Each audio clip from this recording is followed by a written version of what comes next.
It's Saturday, and also my computer just totally crashed out. Crashing computer. Oh yeah. Welcome to the Art of Rock. First and foremost, I want to acknowledge the Tongva people as being the traditional landowners of Los Angeles, California. Thank you for your resilience. We do this every week, every Saturday, right here. It's on Angelspit's Twitch. Booyah! And if you want to see it differently, put it on Angelspit's YouTube. Angelspit's YouTube shows it in a different dimension. I had a thought about dimensions this week as well. As I usually do. This is brought to you by Angelspit's Patreon. It's there.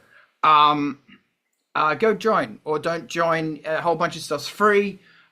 Stuff will become available eventually for free there. And it's bloody amazing. Angelspit's new album is there. Patreon members get a free digital version. And thank you, everybody who backed it. It's 11 tracks, 42 minutes. I'm very proud of it. The Industrial Decisions playlist is here. Please go listen to it. And if you've got a track and you're in the Patreon, fucking email me and I'll put it up there. Just pimp it. That's all I ask. Pimp the playlist. Vulture Culture, Wednesday night. We talk about synths. I missed it. I know I suck, but apparently it was amazing. Go watch it, even if I'm not watching it because I'm a bastard. Adam, it's good to see you. That's right, Rob. It's good to see you too.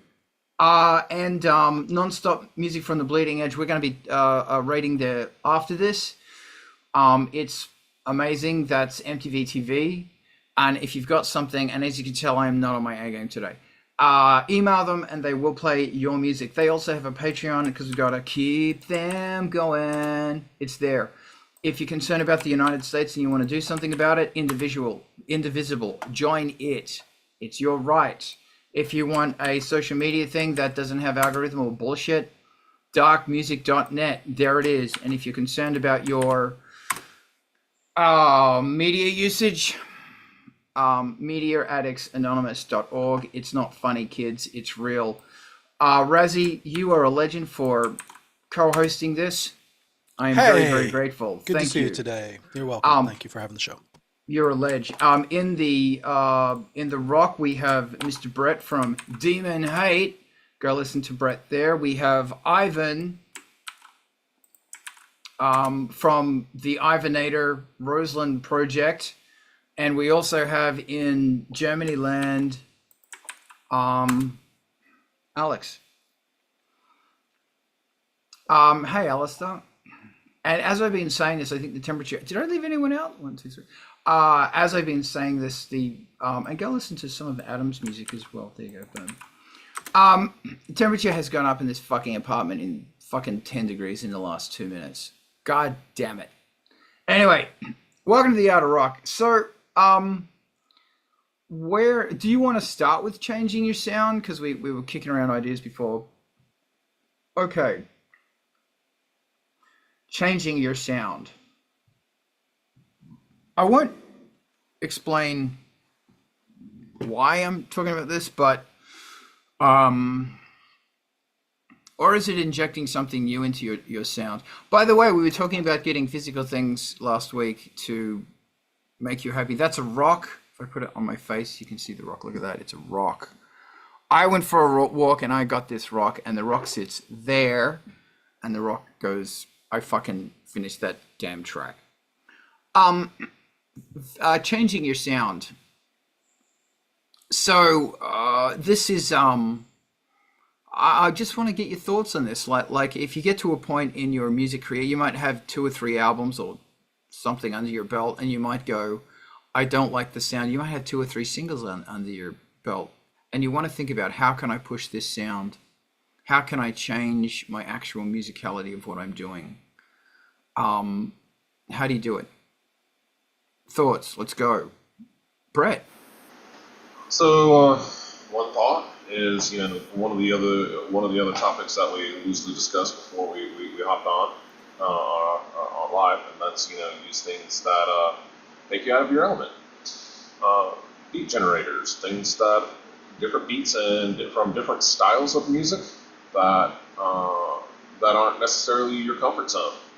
One of the tracks that we were talking about here before we got live was one that was just recently released. I won't throw anybody under the bus, but Um, one of the neat things about it was I thought they introduced some new sounds for that band, but they very much kept their traditional song structure, and that's like you were saying, you can predict every next thing. Well, if you take that and you put it into a completely different structure, a structure that's unfamiliar to you, maybe that's a way you can actually accomplish that. Another thought that I've had, using the features of DAWs, FL Studio has actually done a lot of good stuff in terms of introducing new sounds into the actual DAW itself. And that has actually changed my sound even, in the way I interact with it. With that said, too, we come back to a little bit of gear acquisition, if you will. And my gear acquisition was basically repairing some old equipment and pulling some old equipment out of the attic and bringing it back into the studio. And now it's this whole process of learning how all these things fit together again. So that necessarily comes with change. And then I think there's the part of it that every artist is still going to ultimately, over time, I think, sound like themselves. And I'll use Skinny Puppy for this. You go through different albums, and each album is its own creation. Yet there's nobody on earth who's going to sit there and listen to any one of those and say it's not Skinny Puppy. There's certain characteristics that give a fingerprint without being too repetitive, without being too locked into their own thing. And you get a lot of pop artists that are the exact same way. When I was growing up, Mariah Carey's, all the Disney princesses and whatnot, doing what you've got to do. I mean, they have a certain characteristic that is always going to harken back to them, but yet they seem to be able to completely revamp the sound that backs them. So some sort of balance between their personality and their sense of adventure and which producers and equipment they've chosen to work with is kind of... That's exactly right. I'm hearing that. Hold that thought for a second, because there's more to it, but I want to bring Alex in since he's had his hand up for a minute there. Well, I think the most straightforward way is to switch up your workflow. For example, if you usually start with melodies or bass lines, start with drums, or maybe like a simple chord structure. And of course, like Brad mentioned, you can try working with different equipment. Or maybe if you used to work with hardware, try to work in a box. Or if you're used to working in the box, try hardware. Use maybe certain gear that gives a certain flair, like record everything on tape. Or maybe if you work with samples, try to work with synthesis more, or even acoustic sounds. If you don't have a guitar in your sound, maybe add a guitar, or if you have a guitar, maybe remove the guitar, stuff like that. And I think like switching up the tempo can also be really powerful to make your sound completely different. Yeah, it's funny. I heard some jazz guys talking once, and they were like, "Oh, that's a really good tempo." And I was like, "What? It's the tempo. The tempo is what you're talking about?" Like, "Yeah, man, that was a really good tempo." And I really thought about what it meant, and they were, I guess, really talking a little bit more about that they had chosen a slower tempo for the song that they were used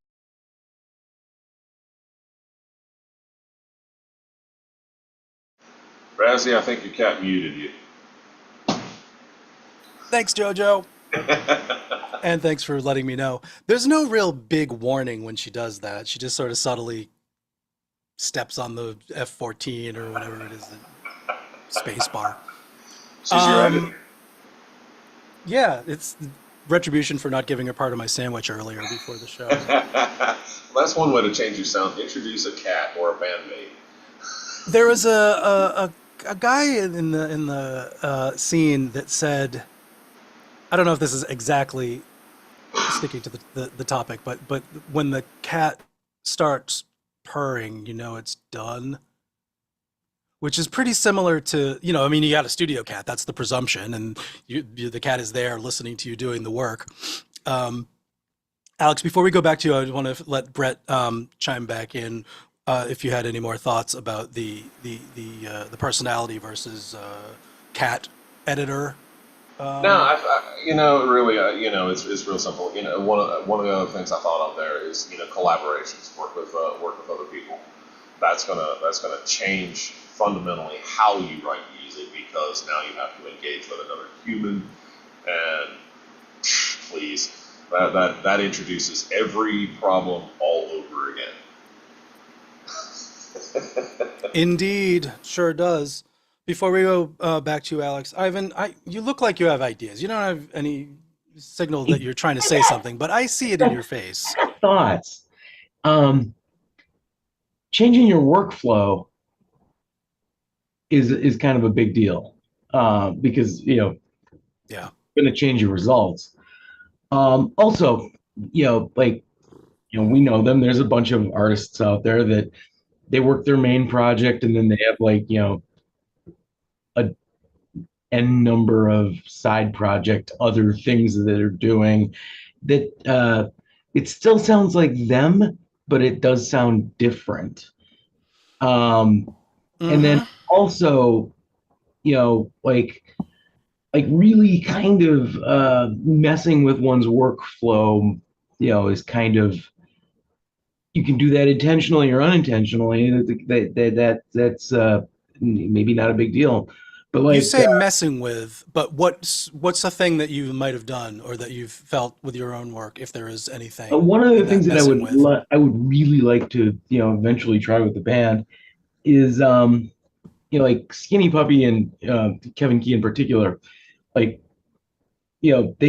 he's not so much a sit down and put notes in the DAW and get to a song that way from the start. Rap.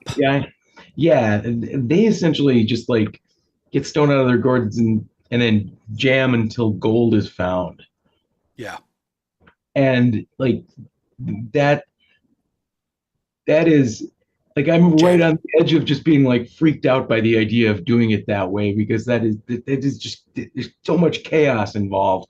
Granted, I do have a studio cat, so I already know it's like an agent of chaos in the room. And so I would love to go into a situation like that with very low expectations, just to give it a try. Also, what do we mean by changing sound? I mean, are you a heavy metal musician and now you're playing ambient?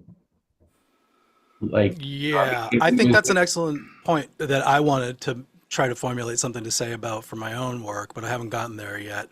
But yeah, it's a hard one, because it's it can mean a lot of things. Yeah, well, it's definitely an open question. Worth exploring. I wanna see what more. Carl, you have your hand up in your back. Hi. And Alex was waiting to chime back in on that also. So let's maybe go to Alex first and then chime, Alex. Chime. Yeah, maybe just a different collaborator could do the trick, that you suddenly have a new influence and you together write into a different direction that you usually do, and maybe use different chords, have different kind of groove while you play, maybe something like that. I've had the experience of that coming up with absolutely nothing interesting. I've had the experience of it coming up with some little gems and stuff. I think it goes both ways. I'm gonna briefly also say that this isn't a plan to change sound, but waiting a good 40 years and comparing your current album to the previous one, to the first one that you did, or your demo tape or something, is a pretty good way of assessing the changes in your sound. And I listen back, and I think the question had an air of intentional how to change your sound, but the things that transpired over these decades where the recording equipment isn't in a studio that you have to go to. The composition equipment has changed to things that you can freely make multiples of on your computer rather than having to own several of them. The tools, the songwriting tools that we were probably using maybe 40 years ago, tend to be in full color and very large in front of you and accommodating of many more of your expressive whims from anything in the room, and capturing all that stuff. At least with those influences over the decades changing, I think they made a difference in what my sound was like in 1990 something to 2020 something, without even intentionally trying. But there's more to it, like ideas and tastes changing. Let's jump back to Carl, please. Hi, thank you very much, Raz. It's really interesting because, like, you know, it goes back to the question of how much does your taste actually change? Like, because the first problem you've got is that your fingers are always going to be going to those same chords, you know? So therefore, is a heightened musical education going to be helping you push past that? But, you know, we were talking briefly about dissonance. You know, we might get onto that today as well. Is the question is, within our genre, there's an amount of dissonance that we like. And you're always going to like that flavor of dissonance. And you're not really, I mean, the difficulty thing is, how do you keep creating that flavor of dissonance, for want of a better term, while branching into different areas, while, and I'm bringing this up because, like, I saw a video the other day. I was watching a video, hi Brian, friend in LA just bought an Emacs, and I've got this video of me working on the Emacs for 3 hours, and I was watching it, and it was really interesting that I was working on a track, and I really absolutely loved what I was listening to on this stream. And then I listened back to the album, to the track, the final track on the album, and it's like, that's not there. I beat it out of it. And, you know, we were talking about how last week I'm constantly fighting with music and I'm beating shit out of it. Even good ideas get beaten out of it. So the first question is, and it sort of harks back to last week, and then remind me a different time. Can you stop the process earlier? Can you stop the composition process just a little earlier? My problem is I go too far. That has always been my problem, and it's probably going to be the same problem with a lot of people of a similar ilk, because we seek perfection, and perfection's not there. It doesn't exist. It doesn't exist. It's that thing that, and it's in you. It's the beauty that's in the ear of the beholder. So can you stop early? Can you go, you know what, it's done?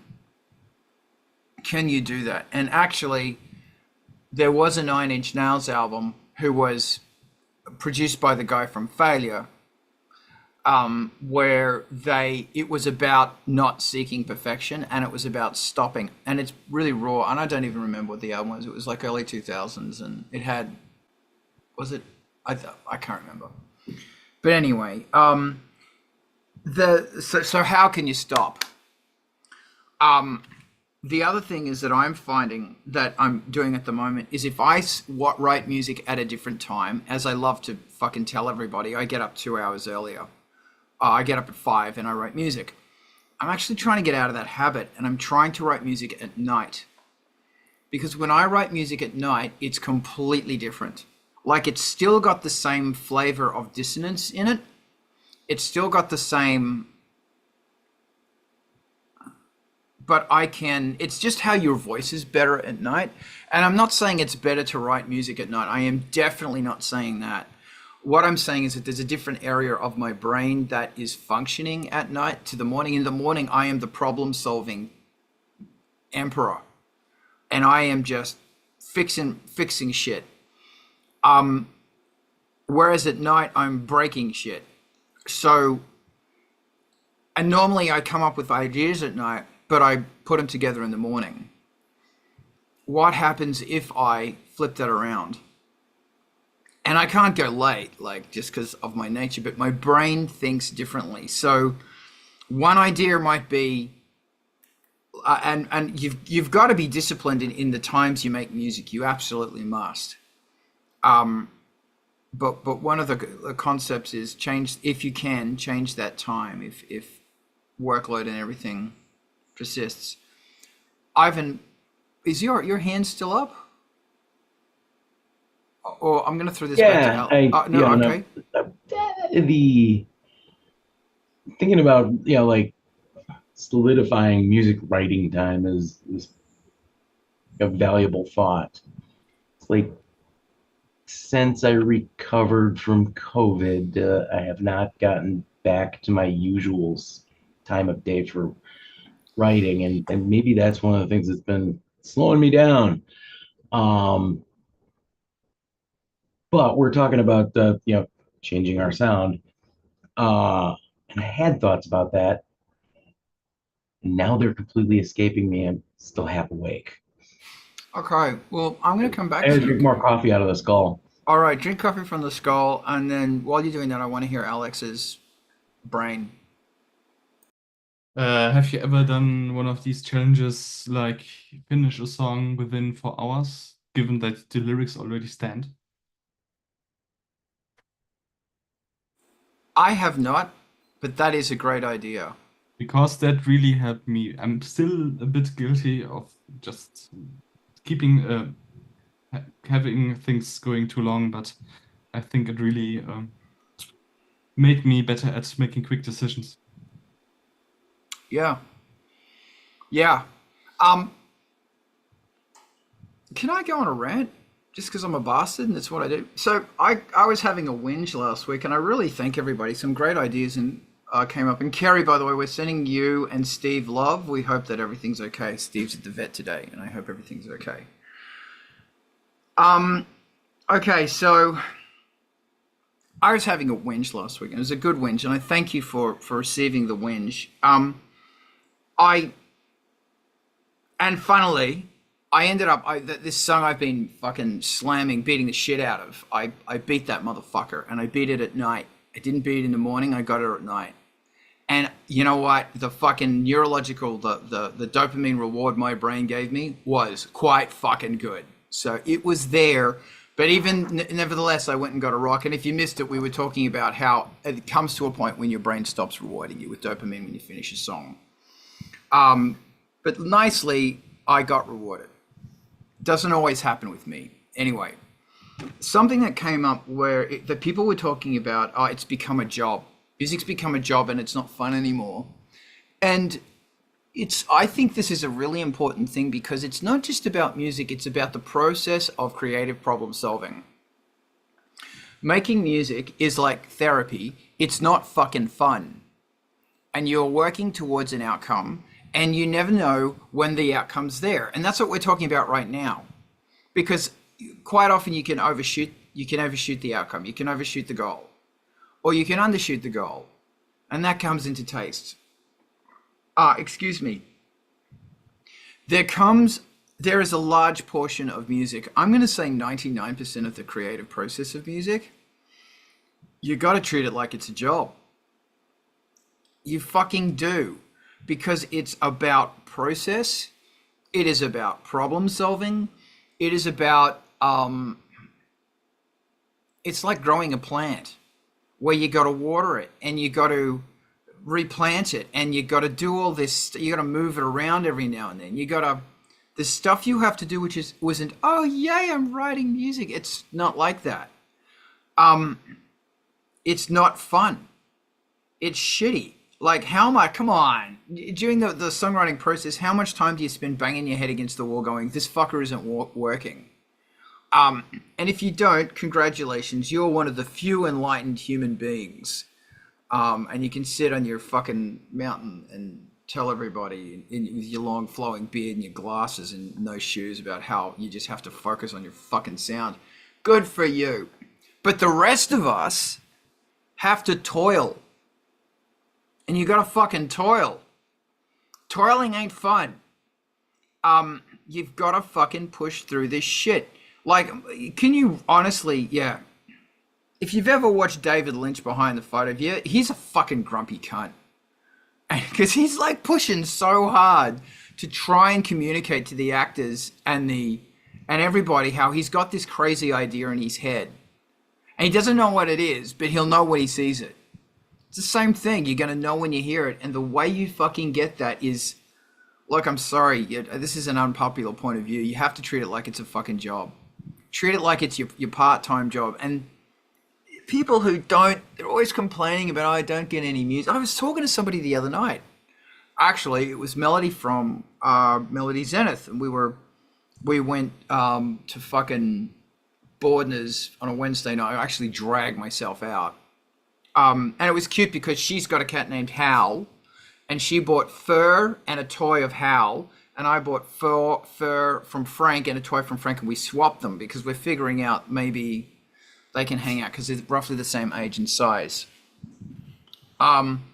Anyway, so I digress, but we had this massive conversation about how much there's all of this shit that is admin in music, and it's not fun. It's not fun. And look, if this is your hobby, that's great. I don't want to take anything away from you. That's fantastic. But when it comes to actually finish the track, producing the track, making a cover for the track, putting the track on streaming services, putting it on, that's admin. And I've always, because my background is in fashion and my family sold clothing, and I've always say to people, the difference between selling a pair of socks and selling a fucking song, there's not much difference. And then you have this conversation to people and they go, I don't want to do it because it's my hobby. But secretly deep down, you do. You want this to be your full-time fucking job, or at least a part-time job. You do. So, or at least be putting shit out. Put out an album every 2 years or 18 months. It's fucking hard.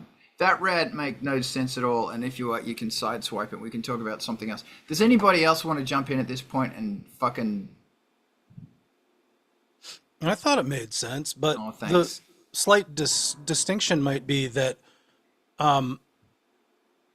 there are bits of the process that are fun, hopefully, and that's like maybe buying gear and like, finding a new sound every once in a while. That's fun.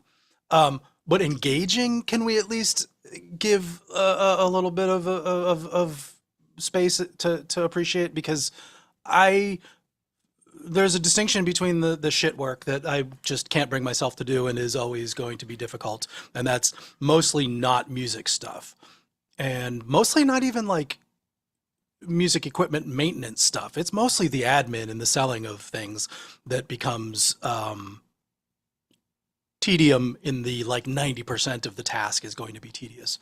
But the process of creating and exploring and recording and songwriting and lyrics writing, like there's engagement features of each of those tasks that, although it may not be fun and it may not be pleasurable, I don't know, is that an important distinction for anybody else? Like to this is actually this is very important because it's also tying into me hijacking everything and talking about myself. And you all just agreed with that. You did. It's your show, man. I don't know. Hey, you do what you want. But it is, and because the reason I am constantly bringing this up is that I want people to be prepared that there's hard fucking work involved, and it's not fun. It's not all fun. And if you are at a point with your songwriting and you're watching this, you can go, wow, fuck, it's not just me. But what you say is absolutely true. Like you go, oh, I can't figure that chord out. Bam, bam, bam. There it is. Fuck. Awesome. Dopamine rush or whatever. Technically it is a dopamine rush. Yes, and yes, it is in there. While you're trying to figure out, so that's fun. But when you're trying to figure out how you get those awesome set of chords into those awesome set of chords, that might be fun for the first few minutes. But a few days later, after 300 videos of how Miles Davis would have done this, and you just can't do it, that's not fun anymore. But let me tell you, when you figure it out, it will be fun. And the trick there is have a 2-bar break and a bass slide. Then then go into those fucking chords. So you're cheating. And that's another fascinating thing about music. There's this tool bag full of cheats. Thank you. Did you want to throw anything else in there, or can I throw this to the Ivanator? Moving on. Ivan, you can answer this only if you answer it sounding like Christopher Walken. Oh, it is interesting that you would suggest such a thing. Just rewatched Communion yesterday. The sort of movies that you watch because you've been sitting around, looking for a job for a while, and isn't it crazy that in that movie, like, I don't know who's creepier, Christopher Walken or the alien? And incidentally, Canopy has got a whole bunch of amazing horror movies on there now. And I watched one yesterday called something Acre Slate or something. And it was really good. Zero budget. Brilliant. And there's another movie on there. Do not watch it. It's called it's the most horrifying movie ever made. Oh fuck, I can't remember its name. Don't watch it. Yeah, the interesting thing. It's the Polish one about World War II. Ivan, talk to me. Okay, well, the on the admin side of things, which I know that like nobody likes to talk about doing admin work for running their band, but in the end, we don't like talking about it because it's boring. But in the end, like this, like the weird version of like a startup company going on in one room of our house that we're calling our studio, but it's still acting like a startup company. We do a lot of the same things that startups do. Like we pivot, we use creativity, we try to do our thing while hopefully somebody's paying attention to filing all the paperwork. But all that paperwork still needs to get filed. And one of the questions I've got is there like a full service law office out there that can handle a lot of that BS or accounting company that can handle that BS and keep you on the straight and narrow while you're running your little startup company? Because I'm really gonna go back to it. We're acting like startups. I'm going to jump in really quickly. Thank you. Reason I brought up horror is horror makes your brain think differently. So it's a great thing to ping you into a different mindset to make music.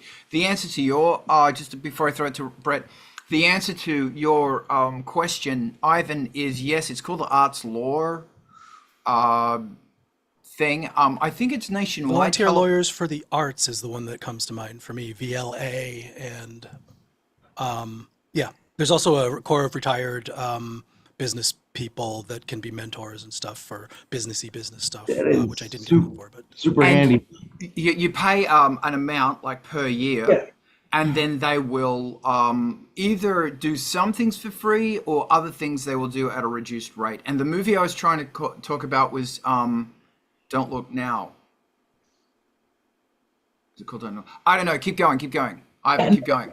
On the horror topic, Communion's not really the like a classic horror movie in that the quote unquote bad guys in it, the aliens, they're not really the thing that is the horror. It is the like dynamics of the family dealing with them. That's where the horror comes in, and it makes it way more intense and uncomfortable because these are things that you put yourself in very easily. and imagine where your head would be at. And also, Christopher Walken is an amazing actor, even in the simplest of scenes, like walking across a porch, with a shotgun. He manages to turn it into this like production. He is always animated in ways that one would not expect. Thank you. And yeah, and that's, I'll say it again, and then I'm going to throw it to Brett because Brett wants to talk about something on topic. And that's what's great about horror, is that if anything can get inside your brain and shake you around a little bit to make you think differently, so that therefore you can create music differently. And yeah, also saying the whole thing is like a startup is, I guess that's modern terminology for a band. It's a startup. I can't, like, it worked in both now, and I gotta say that the difference between the two keeps getting smaller. Yeah. Brett, what do you think about this? I'm gonna agree with Ivan a good bit there, and it was kind of funny because I was having a conversation last night with basically a stranger. We went to a nice dinner, and so those people around us that we didn't know, and we got talking about electronic musicians and bands because, well, me, and what was kind of funny is one of the people at the table was actually an accordion player, and so he was kind of an oddball there. In comparison to me and the other person.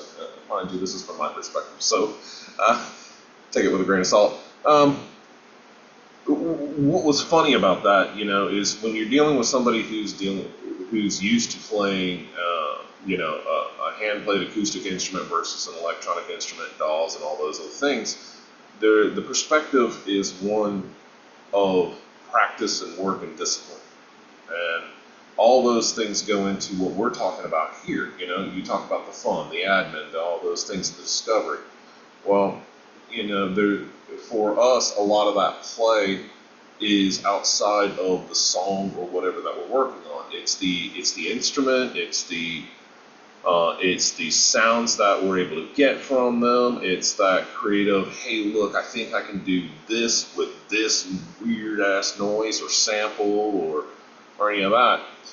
But then, yeah, when you get down to the actual songwriting part, you start. It's like a band practicing with other musicians. Once you know your part, the only thing you're doing at that point is hammering it into precision with the rest of the band, or in our case, the rest of the instruments, and that becomes kind of an admin part, of course, and and that's where I think there's an internal dissonance between the dream, which you mentioned, where even the hobbyist has an idea of wanting to be successful as a musician and all that stuff, and there absolutely is a dream to that because these things exist, but then there's the reality of it as well, and so not everybody is going to be a successful musician. Pretty small, actually, those who are actually wired that way to really be that. It takes just like there's only so many people who are really wired to spend their entire day working on computers, or even truck drivers. There's only so many people who are really wired for that, and so the dream is always out there, and it's always that thing that is fun, and it's always, let me take these pieces of my environment, my world, let me figure out new and creative ways to assemble them together, but then that's where the dream starts meeting reality, and it's practice, and it's discipline, and it's working with your bandmates, whether they be human or electronic.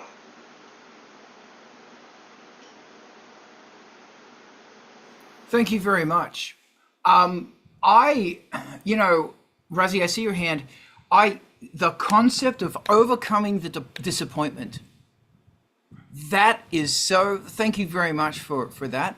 That, I think, is core to the musical experience because you think it's going to be magic. And is it because of the art of listening to music and what music does to your brain is magical, and then you see these rag to riches documentaries and blah, blah, blah, blah, blah, and there's the expectation of, Martin just bought a new synthesizer. Here, let's form a band. Know what I mean? What we call it? I don't know. Depeche Mode. Sounds great. Now we're playing in front of a fucking Wembley Stadium. It's so easy. Yay. And it's not. Thank you very much for that accent, by the way. That was quite good. I do a similar Scottish accent, but it's so fucking offensively bad. Even the Scots get offended when I do it. But, you know, it's about overcoming that fucking disappointment. And that's the Band-Aid. By the way, the movie is called Come and See. Don't watch it. It will ruin your fucking life. Maybe right now our lives need to get a little ruined more. Maybe it will yield amazing music. Overcoming that goddamn disappointment. But Razzie, you're never disappointing. What do you got? I think there are maybe two types of people in the world, and we've touched on this, that the changing your sound, you do a side project or release it under your personal name instead of your band name, and you do something that is maybe doesn't resemble your other body of work in that it's not danceable, or it's not a minor key, it's a major key, or it's acoustic instruments instead of electronic ones, or it's ambient and experimental in nature instead of pop structures. And that's a distinction about very concrete changing your sound that listeners can appreciate. And then there's the release it all under the same project and just have different EPs and different styles of stuff, and it's still under your band name, but you're doing some excursions with the same sort of descriptive differences where your tracks are built out of noise elements and they flow, as opposed to they start and stop with a verse and chorus and things, and you still release it under the same band name, which is kind of what I've been doing. But I don't, like, I don't know where that falls in the same satisfaction of changing your sound. These are more experiments and excursions into different sounds. And I don't think any of us have really hit on how to force yourself to change sounds permanently, or what the reason and motivation would truly be in the result. Like, I'm still a little bit casting around for, like, why would you do this? When would you do this? And what is it for the success of the project, or strictly because of your personal lack of dopamine things? Like, what are the sort of reasons where you would actually make a rule, have one sound of your band, and then maybe another one for the second part of your career or something like that? Where does that come from? This is fantastic. I had this long conversation with Kerry afterwards, and Kerry actually, incidentally, remind me, marriage. Last week, we kept talking on a chat thing, and Kerry at one point of the video last week, the stream, said, "So you're tracing the dragon?" And I said, "No," but in second thoughts, maybe I am. Maybe I'm actually chasing the romance. And the only way I can, sorry if this is a trigger warning, the only way is, trigger warning. The only way I can convert what they're saying then and saying now is, it's like being in a marriage for 20 years and the spark's gone. And you still love this person, but the spark's gone, and it's become process drudgery. Instead of text messages saying "I love you, I'm thinking of you," it's "Can you get some milk on the way home?"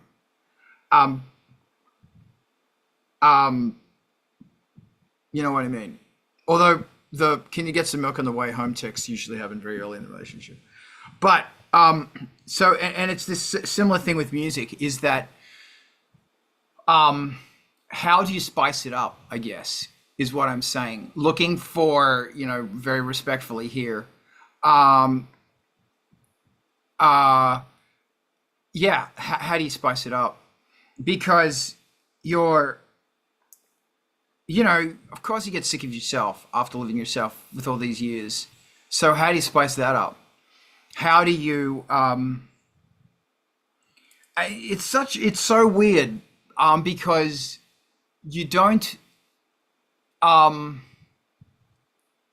my mate Alistair once said, "You spend your whole career trying to write that one song, one fucking song."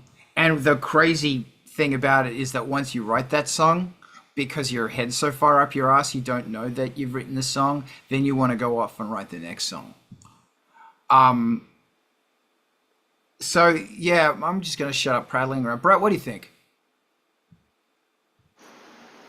So you mentioned a couple things there. Why change your sound? How to spice it up? So why change your sound? I guess why do you? I guess for me, if I ask myself that question, I would say, I guess my answer back would be like, well, what is my sound? You know, and the reason I say that is because when I go into tracks, you know, I've mentioned before how I save them, right? X files and then numbers and so forth. So I don't go into this ever really thinking. I go into it with the purpose of trying to create a song, but I don't go into it with the understanding that anything I've created with an X file is going to be a song. It doesn't earn a name until it earns a name. For me, that means that I have a ton of X files that have no future. They are things I did because it serves to help me get in the studio, practice with the instruments, learn sounds, and do that initial just play and just have fun with sound. Make the windows rattle, make things fall off the walls. Take something in a box and make it do something that affects the reality around it.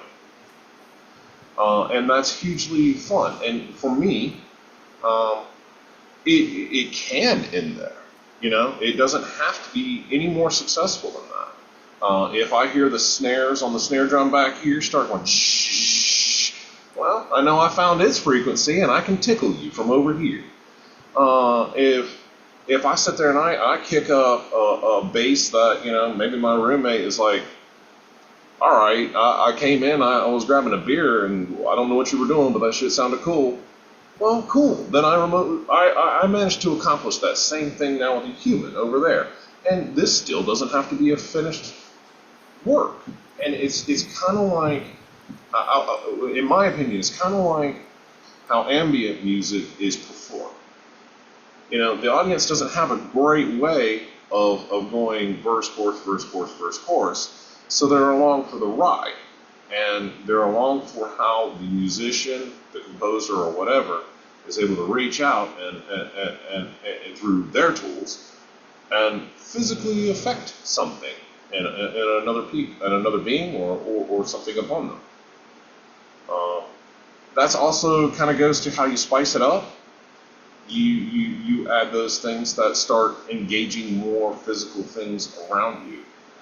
Those physical things, of course, can still be people, animals, consciousness, whatever. Thank you. Thank you very much. It's interesting that while you were saying that, Eliza Tentacle was saying bondage is a great way to spice up your relationship. And it's interesting that what you're talking about, and I was thinking, wow, how do you do that musically? And that's what you were kind of talking about, is that how can you introduce more thrill into things, change the chords, use chords that you don't change, and start, fisticuffing your music a bit more. Thank you. Alex, I'm going to throw this to your brain.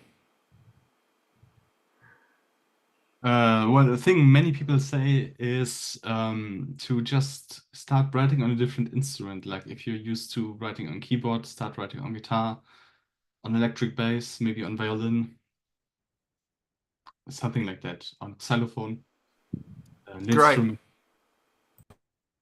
Yeah. Sorry, or accordion. The interesting thing about accordion is, firstly, accordion players are a bunch of psychos. Secondly, it's really interesting how it's the same notes, but there's these little button things, and it's so it's such a strange device. It's such a strange way of, because pushing and pulling creates different sounds. It's really interesting stuff. Okay, Razi, and no, sincerely, that's a great idea. Razi, talk to me. I kind of figured out something here. In last time I opened my mouth, I was asking a question, and I think I got the answer for myself. In that, for me, which hopefully this has a little bit of a universal truth to it, also, my sense of authenticity changed over 20 years, over 30 years. My sense of what I thought I could convincingly record and present as somebody at my age and with my social connections and with my experience that I'd had over those years changed significantly. And I think the environment in which I was making music changed. And if that resonates at all with you as a writer, then I'm with you.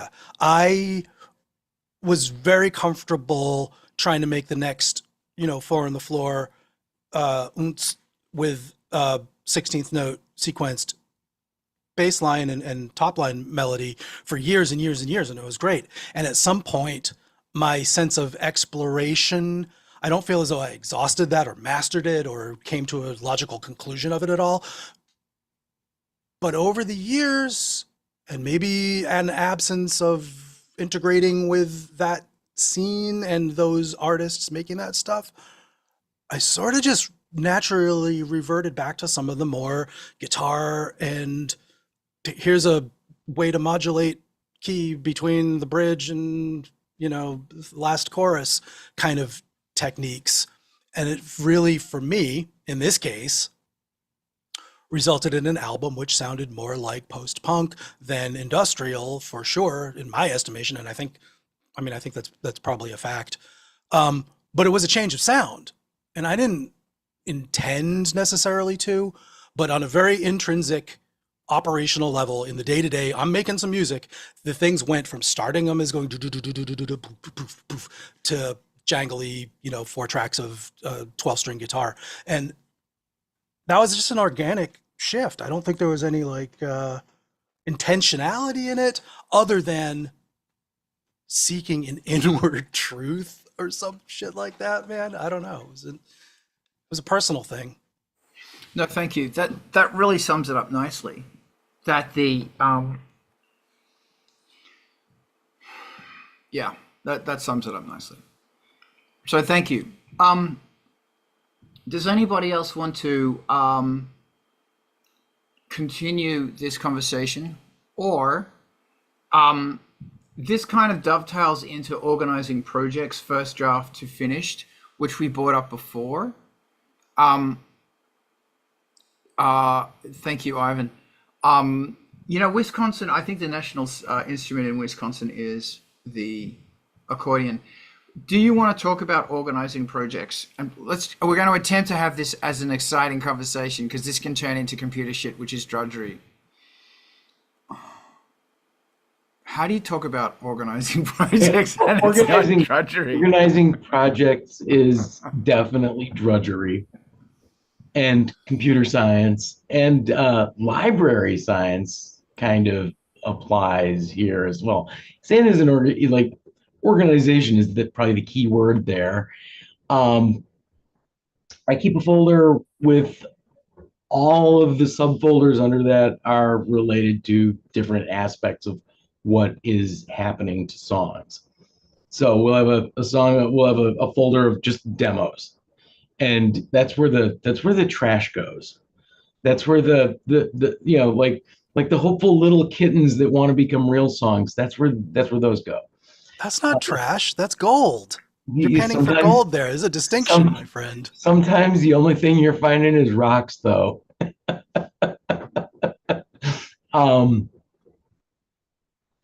So right above demos, or right alongside of demos, we have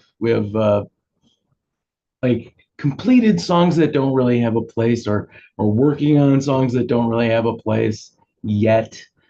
Then we have a folder that is like the current album, and we actually call it current album, and we don't even need a name for it yet. in there goes all the material that is going to apply to current album. And then under in each of the subdirectories under there, it's, you know, each song has a subdirectory. And then under that, you can have multiple projects as you wind your way through different versions of that song. And then, you know, because like sharing Ableton with other people, we always collect all and save so that, like, you know, the entire project's in there instead of most of it, which I'm sure Okay. is not the best. It kind of, but it's good for load times. It's bad for save times. How about that? Priorities, man, though. You've got to collect it all so that everybody's got it. Yes. I just wanted to point out that I was prepared to go into something here because Carl launched a bomb of here's the most dry, boring list of parameters you're going to possibly do. How do we keep it exciting? I got to go. And left it to me to say something like, look, keep up with your shit. Work on it every day. Look at your files. There's no less chaotic way. It's going to be all over the place. It's going to be a mess. It's going to be difficult to keep track of your versions. And yeah, sometimes you hit that collect and save button and send it to somebody, but most of the time this shit's going to get lost. It's going to be all over your hard drive. You're going to have to re-record something because you deleted a file. It is hard to bring this down to a level of systemization where here's my spreadsheet of the file system. Here's the file system. Perfectly meticulous. If you can do it, do it. At the end of the project, you're probably going to want to do it. But while you're in the creative flow, please concentrate, hopefully this works, on just revisiting your shit. Like, know where your things are scattered all over the place. And maybe don't put the emphasis on moving the files around until you get a break and you really need to switch to that side of your brain. But I think it's an ongoing challenge. And joking aside about your very sober list of how your file hierarchy goes. I've been there. I wanted to describe mine. I wanted Carl to describe his because maybe the solution is there, but I haven't been able to adopt it. And I haven't been able to, like, universally, while I'm trying to write a riff, also remember where the files are stored. So This is really awesome because everybody's afraid that they know what I'm about to say, but and I'm going to cheer you out. But what's fascinating is that if you like, there's all these different ways to get to you know, to climb the mountain. There's a whole bunch of different ways. And what's great about it is that you might have a way of climbing that mountain. And this is dovetailing so well into changing your sound. If you remove the order from your file system, that is a step towards creating something new because you've already fundamentally changed a neurological process in your brain. You've already done that. And that's what we're trying to do here. Or you might have a thing that's total chaos. You might come into it going, I'm going to try something structured. As you all know, I will start with, you know, maybe I should change this. I don't know. I start with a folder called album, whatever the fucking album is. And I've just started album 13. Then within each one, there is a working version of the song. And I've stolen from Brett on this one, and I'm sort of calling it the date because the name's going to change 300 times. Everything pertaining to the song on the music computer, because I have two different computers, is meticulously stored, and the whole thing is held together with an Excel file which has got the song, the tempo, even the presets the synths are using, and what percentage everything is done. Because if I don't do this, me myself personally, I'm gonna forget. My problem is stuff falls through the cracks. I do not remember. So I have to do that myself. And then when it comes to admin and all that horrible shit on my admin computer, which is what I'm using now, it's almost the same thing where you've got there's a master folder in the main computer thingy, and that's album whatever, album 13 now. And then it's demos. When I pull the demos across from the music computer, and I want to go back to that, then I've got the music, which is the mastered, unmastered versions, the 96, 24, 40, 44, 16-bit MP3s, Everything is named and no fucking around, because this is admin land over here now. It's not creative artsy fartsy. That's over on this computer. There is a folder called art, and inside the art folder are banners for Twitch, for YouTube, for all Facebook, for everything. Everything has its own banner, own size for the album. Then there is the covers. Then if I'm doing paintings, then if I'm doing merch, there's another folder called merch, and that's got a little folder called t-shirt. Then also in art, there will be a folder about the CD design, about the CD booklet, about the MP3 digital booklet. Then there's another one called Kickstarter, which has got the Kickstarter video and everything required in the Kickstarter. And then there's another folder called videos, which video bits go into, including fucking canvases. Who gives a shit? But if I am not meticulously organized, it's just how I am. I'm not going to get it done, because by nature, I don't think I am an organized person. I think I'm incredibly unorganized, and I'm a fucking clusterfuck. So I have to do this. But just going back to the computer, I will have so I've got the music, the album folder, and within it is each folder for the songs. Then there's a folder called ZZ-demo. And ZZ-final. ZZ-final are demos as they're happening, and it's ZZ, so it's the last folder. And then there's another one called ZZ-masters, so that within every single folder is a folder called old. Every time I sit down to work on a song, I'm going to change it might be version 3-03. Now I'm going to call it -04. So -03 goes into the old folder. Da da da da da da da da. And it's the same with demos. It's the same with fucking everything. And like I said, that's just how I work, because I have to be meticulous. If I am not meticulous, it's not going to happen. And I sort of get panicked because, like, I know my brain is such a mess that if I make a song, I'm going to forget it. And if it's not right there in front of me, organized with bullshit and notes, I'm going to go, oh, I don't even remember this. I don't even remember what the song I worked on this week. I don't remember what it was. I remember it said fuck a lot in the lyrics, but that's basically all I remember. Raziel, tell me about your life.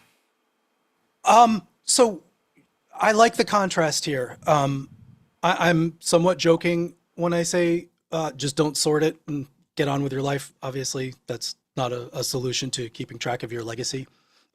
But we do have solutions. I mean, it's mentioned in the chat. Dustin Rhymes actually brought up the point of systemizing your stuff is a skill, and that we have library sciences, and we have information architecture, and we have tools to manage our metadata about the project that are really good. And finding one can be a distraction, and it can take me personally out of the work into the meta work of finding a cool to-do list, finding a cool project manager. I love that shit in the way that it takes me and into a place where I feel like I'm accomplishing something, but I'm really spinning wheels on reinventing a system that I already had sufficiently sussed. It was working. It was okay. It wasn't great. The thing that I run up against as the safety net for that, I don't run up against it. That's a bad metaphor. The thing that I have in place as a safety net against that is backups and versioning. I have versions as I go. I can roll back to an old thing. I have ample track notes and session notes within the project where I'm going to be looking on kick drum. It's this one, note to self, date, that kind of shit. Where I'm working is where the note is. It's on the track. It's in the info thing. And that kind of metadata does serve the purpose of second brain reminding me where it goes. And I think that's super important. But this idea of ubiquitous, continuous off-site and on-site backups that just run with your versions can go a long way toward, if you're the type of person that doesn't take well easily to systems or gets lost in reinventing your maintenance systems, that can be a good way. Also, it's going to take some time, but at least you'll be able to look at version 43 from 2 months ago and pull it back if you do lose it, if your hard drive explodes and it's still there on your backup, and if your house burns down, it's on the remote backup. These are important things. They give me peace of mind. And I will wrap this up by saying most of the systems that we have end up being built around folders and hierarchy as opposed to tags and metadata, so that things are their own entity with data on them. And I know that might be a subtle distinction, but the way my mind works, it gets very difficult when I have to decide. And of all the things I get wrapped up in about getting distracted from the work, deciding which folder the band logo has to go in, because I used it on the cover of album 3 in the artwork folder, and it has to go in the artwork folder of album 4 because I used it again. Now I've got 2 copies of a 32 gig, file. Do I want it? It's crazy making. But there aren't that many reliable, seamless, and automatic systems for just tagging it. That is artwork, it's band, it is an SVG logo. I can reliably recall that tag by typing band logo, and it always comes up. And the SVG does, and the JPEG does, and all that stuff. Same with, like, say, just to drive the example home, that famous kick drum that you use at least once an album, is that going to go into album, songs, samples, kicks? Or is it just going to go in my library, and I always keep my library tagged as this is the famous kick, and then start adding the songs that I used it on so it lives in one place and I can go back to it? That's a tough shift to make. And if desktop computer stuff better accommodated, and it does to some extent, this tagging concept versus this sorting it into folders concept, it would be a good thing for somebody like me, and maybe you have a similar brain that works that way, and it's one of the stumbling blocks that I find. That's fascinating. I definitely do not have a brain that works like that, but that's really interesting because, once again, different ways to get to the mountain. I just want to say really quickly, if you want if you're working on a dating profile and you want it to yield, say that you are a professional accordion miming artist, and say that you are the 2024 air accordion world champion, and have a photo of you sitting there with an accordion, like with aviators, looking really fucking cool. It'll get them hot boys and hot girls, let me tell ya. Brett, tell me about your life. I'm now trying to imagine this accordion guy. Hi. Anyway, so a couple things here. File structure as it marries in or dovetails in with changing your sound, and also this kind of goes to one of the things that Raziel said, in terms of you can go with, put everything into a toy box or a single folder and kind of go unorganized as it is. I have made all these mistakes. I would think all of us have made all these mistakes. And one thought to non-organization, it is organization, whether you like it or not. Your computer thinks it is. And what it means is you're making it you're making it harder for you. So with that said, my current organization focuses it's really DAW centric. My DAW needs certain folders in order to operate correctly, and I need to be able to back this data up.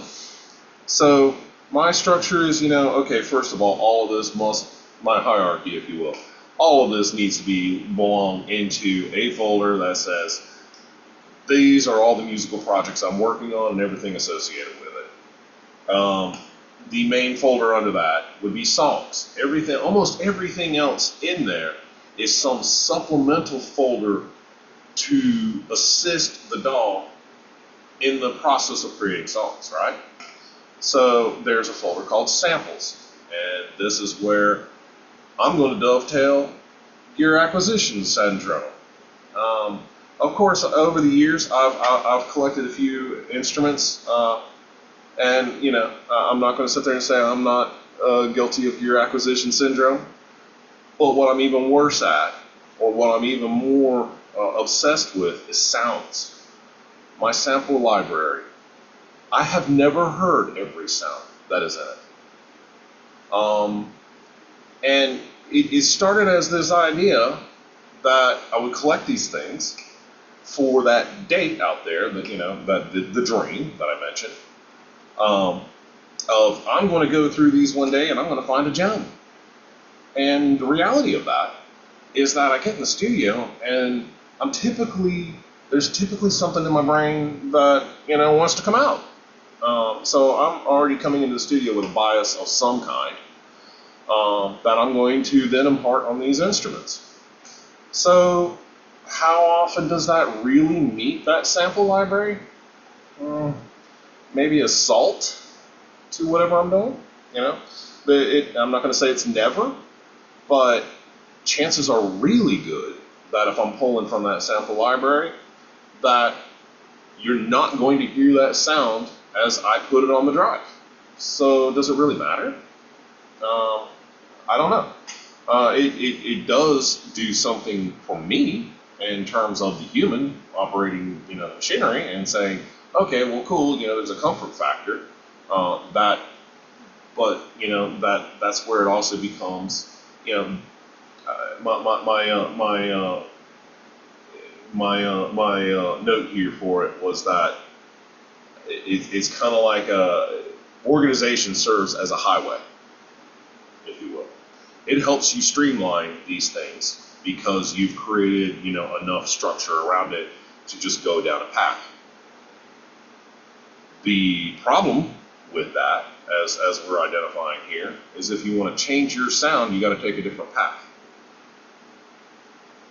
And so all these other things have to change with it. Thank you. Okay, so that's another really interesting thing as well, is if you want to start changing your sound, when you write a song, and I don't know how heavily everybody leans on presets and stuff, use someone else's sounds. Like, use presets. Like, I've said it before, I used to fucking hate presets, but it's kind of nice because you start with someone else's way of thinking. Of course you're going to change it. Of course you're going to fuck it up. And that's great. Yes, do it. But the whole concept of going, I would normally never use this fucking sound. How can I use it? In fact, because I'm looking at your DX7 there and I want to puke. No offense. Because I think of the goddamn glass fucking Piano Rogues vomit. What is that awful blasphemy called? That horrible DX Rhodes. Yeah, and that's the one that was on every fucking... Wasn't it? There was from 1985 to 1989, that sound was on 40% of top 10 songs. Also, Yeah. and 80% of top 100 songs. Something fucking ridiculous. And my DX7 has none of the original sounds and is chained correctly to a quadrihertz. Well, that's awesome. And the Rogues use that Rhodes or a sound that you fucking hate. Fucking hate it. What happens when you work with it? And what happens when you start, and I'm not saying tweak it, I'm saying if you were to use a song using the Rhodes, and I hate the Rhodes. Like, I have this passionate, deep hatred for the DX7 Rhodes. I fucking hate it. I just hate it. And by the way, welcome Adapt, Manipulate, and this is where we hate on DX7s. And Suffer.exe. Welcome. The actual and patch name, DX Rhodes, was E.Piano1. Is it? Yeah, that's what the factory patch name. That horrible fucking sound that that was on Dionne Warwick. Yeah, fucking, along with, like, I don't know what the harmonica patch is on the DX. But it's puke. Puke. And it was on everything. But my point is, get a sound that you fucking hate. And can you create something with that? And if you can't, then do what I do. Throw a tantrum. And then eat ice cream. Fuck you, I'm eating ice cream. Look at what you made me do, DX7! Yeah, that sort of fizzled beautifully. I know Rezi wants to say something smart because he's twirling a cable. Go. No, this is a little HDMI connector that I happen to have here, and that's the entirety of it. Sorry. Okay. Thank you. And Does anybody else want to talk about this amazingness right now, or do we want to take a break and listen to Brett talk about his K2000? Oh yeah. That means let's talk about your Raziel K2000. So in that regard, brought this back to the studio. I got my old one sitting over there. Kind of nice thing. So there's a lot of different versions to that synth, right? The one that I inherited, if you will, which is no longer working, is one with all the ROM modules installed. One of the nice things is that this one doesn't have all that, which means that it has a whole lot more room for samples and also patches. Chained it to, I brought back the jazz drive. Not only was I able to bring back my own sounds, one of my favorite on there is actually the distorted drums. That is a really good distorted drums, and I cannot correctly recreate it on the PC4, which is actually kind of neat. Something about that effects engine, not doable. Not exactly anyway. You can distort the hell out of stuff, but it's a different sound. Anyway, I started pulling in a bunch of your sounds, Carl. A long time ago, you gave me your patches there. And, well, I loaded them all up on the drive and started chewing through them as well. This is also where my next thing is going to kind of dovetail to the DX7, if you will. What's neat about that, and what you're talking about in terms of listening to other people's patches and making them work no matter what they are, is I treated the instruments very differently. So the X7 has a ton of basses, and it has a ton of noises. Things like one of the old patches like that was on the DX100 was called Cymbals, and it was this very high-pitched kind of resonance, if you will, and it just kind of had this metallic tone. Well, there's a lot of those on there, and they turn out to be very good drum sounds that go in the mix with everything else. That's also where it comes back to the K2000, you know. What's coming into play here is you start blending the K2000 with the microcore and the old Casio, the X7 and the PC4. You get this nice range of old and new that you commonly get off things like, you know, modular synths. And Can I'm so sorry. Yeah, but what's Amazon bringing? Yeah, why do you fucking get a package and I don't? these would be music stands for these stuff. Why don't I get a fucking pack? Why doesn't your friend turn up to my house and bring me fucking shit? Well, so yeah, I don't know why. Probably because of the distance. If you like, I can order you some music stands. I want someone to bring them to me in my home. Like, So, Yeah, just doing a the one show. bringing Somebody's them. bringing me some new music here in a box. Here you go. Whatever. SpawnCon. yeah, this is gone. We're talking about ice cream and fucking. that's right. That's right. Brett's got a sponsor. He just didn't tell us. God. You know, it's very interesting that the yeah, dragging out old gear, man. I'm telling you, I'm a big fan of it, big believer in it. Yeah. And I love all reverbs. But it's funny, I am just yeah. Yeah, that's it. Hug that cat. Does anybody else want to jump in here and talk about the K2000? Because I know everybody loves talking about the K2000 because it's the fucking greatest synth ever. And it's really interesting thing about K2000s is that you always end up owning several of them because you get them so cheap these days. And I think that's blasphemy. Fucking blasphemy. So I don't know if I'm telling you guys, but something I'm trying with this new album is every song only has one synthesizer. Did I say that last week?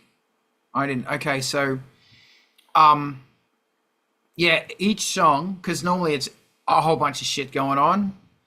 So I'm thinking what would happen if it's just drums, and it could be drums from wherever, drums don't count, and one synth. And my favorite synth, I think, is the fucking Voyager. It's just so fucking good. Are you talking about a multi-channel synth? No, One synth, like One polytemporally, synth. or one performance? one synth doing whatever it can do. Okay. Doing all the hijinks in play that it can possibly do.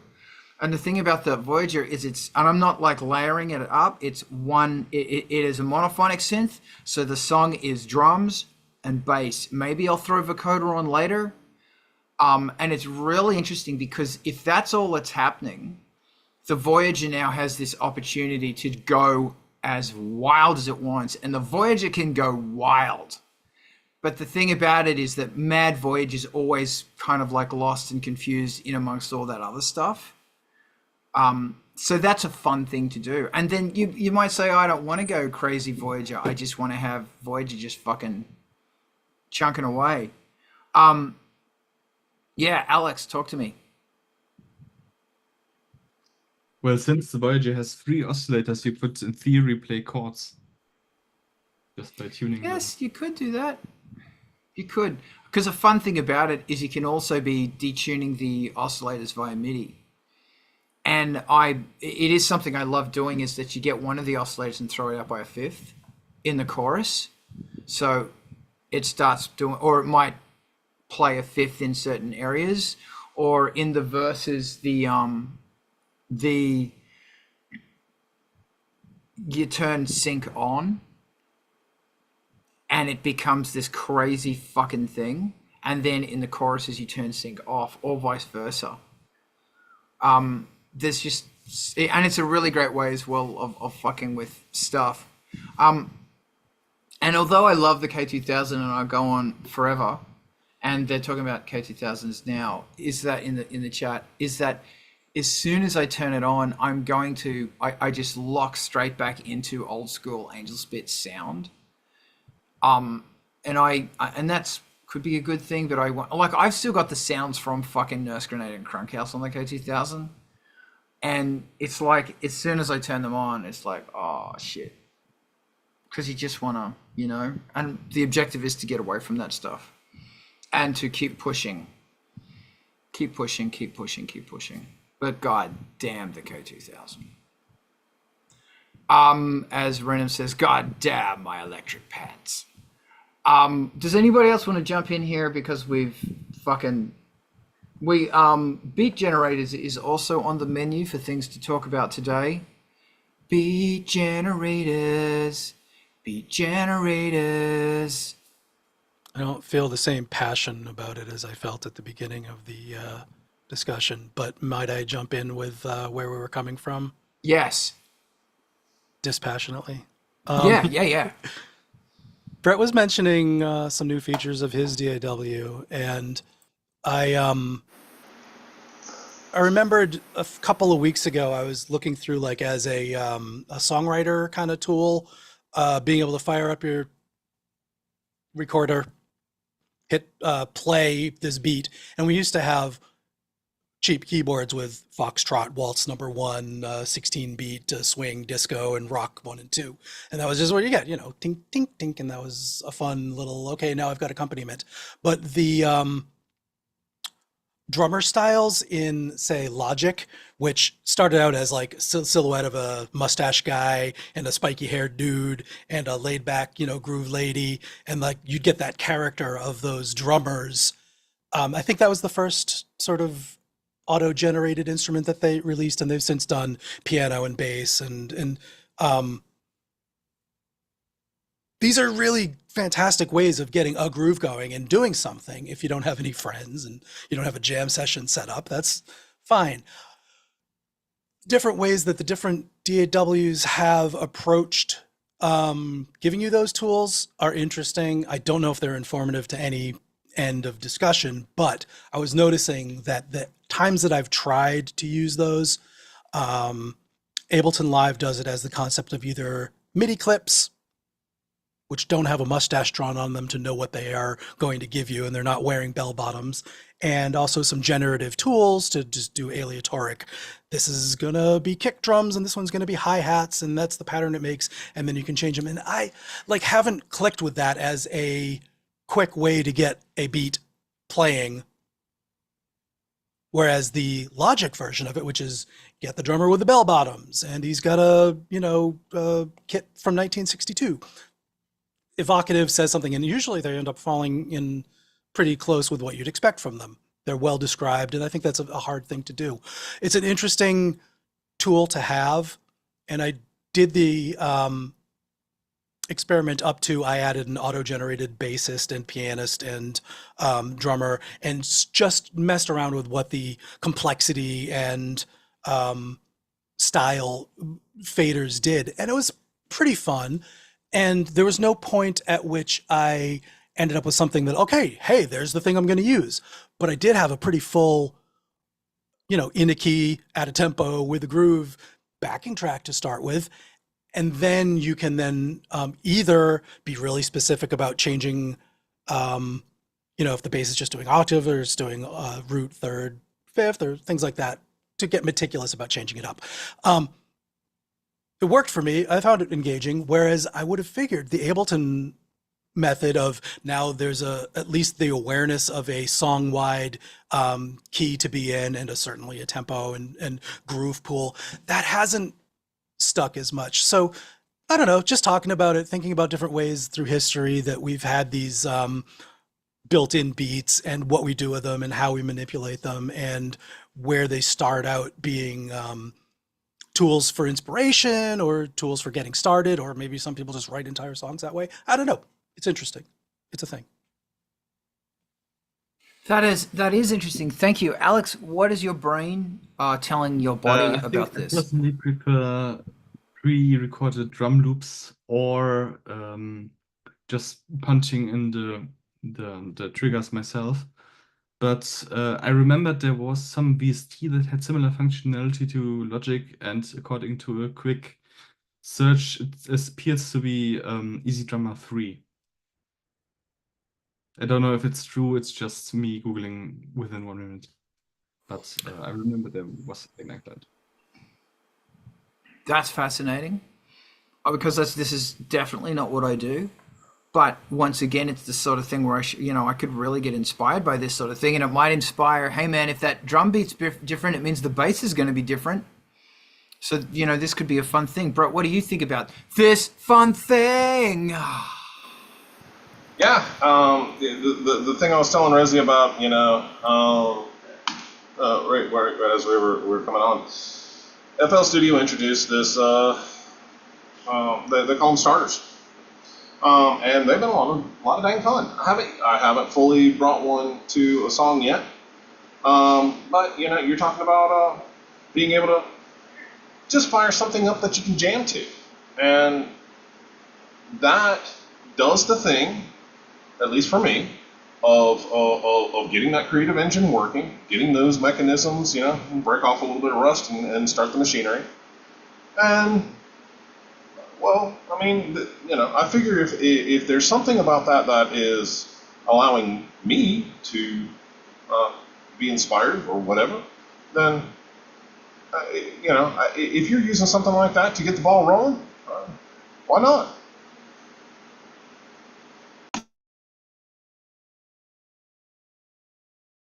Yeah, totally. It's really interesting how, if I don't know what you guys are like. I don't know how much fucking fire and anger you have in you.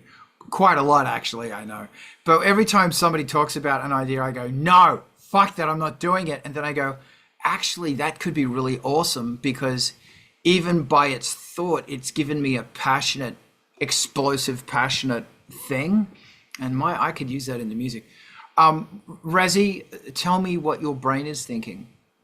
The thing that I like in it too, first of all, let me stipulate that all of these tools so far will put it into MIDI, and then you can just change it note by note and expressive velocity by expressive velocity and do your thing that you do, or bounce it to audio and slice it up and do something that you do naturally with that, or leave it as a thing until your drummer comes in and actually records the part. There's lots of ways of not letting this be the final statement or element in your song. But when you're talking about like, oh yeah, I have done that kind of, or yeah, I could do something with that. They're, like collecting thrift shop toy synthesizers with a speaker and a drum beat patterns was a big part of my exploration into sampling. And I've got a bunch of songs from early days, where I sampled the thing off the speaker of the toy synth, bing, ka-dunk, dunk. And then I added a delay to it so it was a different beat, and then I cut it in half and put the beginning at the start. And I did something creative in the sampling realm with that. And I think that hopefully we're talking about that sort of placeholder creative germ rather than, hey, this solves my need for drums kind of thing, which, Yeah. hey, maybe you do that, I don't know. Yeah. And also on that, the Ulterior BeatStep Pro has got a really fun function where you can randomize. It's got a very nice randomizing feature on it. So you can tell it to either add notes or take notes out and how often it's going to be doing that. And when you crank it, it really starts doing amazing things. Brian Eno built a drum thing. And what he did is its randomizer actually takes notes out as opposed to adding more notes, which is really fascinating because that's what a lot of good drummers do. I really want to do and also I'll just say, by the way, if you end up with a room, because I'm now suffer.exe, and thank you for this. Goodwill online is a great place for picking up trash instruments for cheap. Yes, and so if you get a whole bunch of these fucking things, at the end, when the album's done, you sell them on the Kickstarter. And that's a really fun thing to do, and it comes with the distortion pedal you used. Yeah. Razi. The phrase that came to mind about these tools is uncanny personification, and I don't know exactly what I mean by it, but there's a personality built into these things in the same spirit of sampling a cool drum break by a human group that did it, that you're borrowing a bit of mojo from whatever came together. And if you can, as a utility writer, as the programmer that made these tools, infuse that in some way so that they are dripping somehow with maybe an ineffable but probably quantifiable sort of appeal, then that's the starting point. Okay, I'm gonna hijack this again. I did want to talk about dissonance today, but I'm having a problem, and that is that the effort that is involved in a track. When I used to do Angelspit, an Angelspit song would take between 80 and 120 hours to complete. And that had to do a lot with the technology, that things were slower in doing things. And I would be, getting up to draft 20 in songs. Now it's rarely I go over draft 10. And I'm sort of partly it's because I have learned that if an idea doesn't work, what I used to do is throw a whole bunch of stuff on top of it, see what would, and then spend all of this time getting rid of that stuff then. And whether what I ended up with was any good or not, I don't know.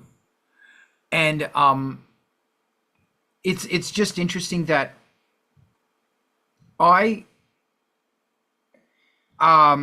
music there's a daunting aspect to working on music to me. And it's and we're talking about these things right now, and they sound really cool, and it's cool to talk about it on a Saturday, but when it actually comes to doing it, for me, it's daunting. Don't know if that's because of my nervous disposition or what it is, but then I'm trying to start to think of it as the most fantastic form of procrastination. That when I should be working on the song and the bass line, no, I'm going to fuck around with this song over here for a while. I am choosing to turn it into a fun, enjoyable form of procrastinating that is working on the song. It is doing something good. And you know what? Procrastination is the art of wasting time, but this is also fucking around to find out. And that's a really, really valuable thing. So once again, here we are talking about experimentation and how important it is, how fucking important it is. So much of our modern world, our modern society, and the influx that is pouring into my brain at least, is getting away from the concept of fucking around to find out, experimentation and having fun. And this is another thing we were talking about the other night with Melody, Zenith, was how the joy of working on a song, because Melody's also full-time, and sometimes being a full-time musician sucks because suddenly there's all of this obligation, and there becomes this financial obligation. Yes, it becomes a job, literally, but you've got to allow yourself to go, you know what? Fuck it. I'm going to do this thing. Because think of it, man, if you had a job that, and all you're thinking about on Tuesday is on Saturday, I'm just going to fucking fuck around with my gear. That's all I'm going to do. I'm going to fuck around. And it's this wonderful thing. And then suddenly you're making music more financially. And for some reason, that's not attractive anymore. It is attractive. Just let it. You've got to fuck around. That's what I'm trying to say here. Okay, that's all I got. Do we want to? Anybody else can jump in there, or we could talk about Dissonance. Carl, I'll just add real quick, just to right on top of your point there. 90% of my time in the studio is literally just fucking around. Because I don't come in here with a plan. I'm trying to get to something that I enjoy. So, and part of that process for me, that therapeutic process that we're always talking about, is really just coming in here and doing something else, something that is not tied to those other things I need to do for survival. And that in and of itself is for me awesome therapy. Awesome way to get out those emotions safely, and I've built an entire fictional world where I can be the worst monster in the that ever existed, and you know what? Nobody gets hurt in real life. And so, hell, if I break a window, I'll buy another. Yeah, absolutely. Sometimes I think that there's something really important in procrastinating. Like, I think that sometimes I feel like it's some form of meditation or something. I have this strange feeling. I don't know. Anyone can jump in there, or we can talk about Dissonance. Well, I'm going to throw the floor open for this one because go, Brett, jump in. All right. My favorite thing to do with Dissonance is mix pretty with ugly, and it gives it's kind of the concept of good and evil. How do you know what one is versus without the other? They're always battling. They're always trying to get their message out or whatever. But the dissonant piece is where they end up kind of harmonizing, and they're not meant to be. It's oil and water, and you shake it up, and it makes a great salad dressing, but they don't want to be together. And so when you can kind of force these together where it's interesting to the human ear, that at least is in overhype, in high level of concept is how I like to do it. If you look at Siren, for example, it uses a lot of that. That's one of my new ones, where you've got these really pretty angelic voices mixed with heavily distorted drums. And in the middle there comes all that other dissonance. Thank you. Rusty, tell me your thoughts. There were two videos that came up this week on the same topic, the sort of physics, the physical properties of auditory dissonance. And the one that I watched last was from Minute Physics. And I'm going to try to keep this sort of across the top because I can only remember so many details of this stuff. It was fascinating, though, to the extent that a single sine wave, pure sine wave, no overtones, can sound dissonant against another sine wave. Not that dramatic. And in the audio experiments he presented, sometimes it's even hard to tell that they're out of tune. You just hear the beating between the frequencies, the difference, the of them reinforcing and destructively affecting each other. And that's a phenomenon we're used to. We hear that. Contrasted with a harmonically rich sound source like a guitar string, which, or a string or a pipe like human voice or a string. These physics really interestingly have a lot of overtones in different proportions, but we break them down to sine waves still. There's fast Fourier transforms and proof that any complex sound can be broken into its constituent overtones, which is fascinating in and of itself.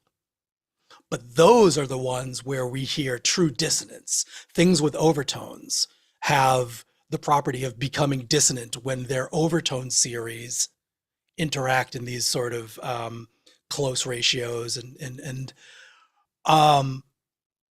wow. First of all, I'll link to the video if there's any interest in following up on some of this. It's a bit dry, but it's also full of audio examples, and he made a T-shirt of the graphs, so you can't beat that. But part of the direct proof that I'd experienced is in having tuned my own piano a few times for fun. The shorter a piano, the less string-like the strings and the more rod-like properties they have. So your overtone series are stretched sharp at the top and flat at the bottom. So we do a type of stretch tuning to accommodate those overtones rather than just concentrating on the fundamental to make them sound less dissonant. And it's a absolutely engaging and, just not where I expected it to all go, because I started out being like, yeah, the sine wave is enough. You hear it, it's out of tune. But this was a very well fleshed out and possibly not scientifically sound extension of that, but watch the video and decide for yourself, in that other cultures which have instruments that are not string-like, such as the gamelan, things that are more like pots and drums and bells, have different overtone series from a string, and thus their scales that they derive from these things fit into nicely some of the different overtone series that these instruments have, which are not related to our 12-tone scales at all. They're 5 and 7 and stuff like that. Anyway, really interesting stuff. And I know we've touched on this over the years many, many times, but just looking at how the pure tone overtones and dissonances work together in some of those things is really gratifying in some ways. It's either a really good story or it's actually scientifically accurate. And I don't kind of care which at this point, but I'm going to do a little bit more listening. And if nothing else, you'll get to hear and be exposed to some of the other scales and tunings that are common to other cultures with other things than stringed and piped instruments as the main basis for their tuning systems. So interesting. Love it. Yeah, it's one of my favorite topics. I just think that there's some kind of magical, there's something, there is something, this minute differences in the harmonics and in the scales and everything is hacking the human mind. There's something magic, incredible going on here. I mean, there's that debate of whether it's a discovery of these things or an invention of these things, and it's kind of a little bit of both. Like, we're discovering these harmonic series and we're also inventing tuning systems that exploit them. Thank you. Alex, I'm going to let you go, then I'm going to go on a huge rant. Yeah, the biggest way I work with dissonance is probably just having two oscillators or sound sources tuned differently but close together, and then playing with the beat frequency by just changing the tuning among them, and can be like its own rhythm. And if you then distort it, it will have also very interesting, yeah, I think it's called cross modulations or intermodulations, I think the latter. Just intermodulations, and it can sound really interesting and have its own texture, which is like kind of nice. Especially with basses where it's like deep and then.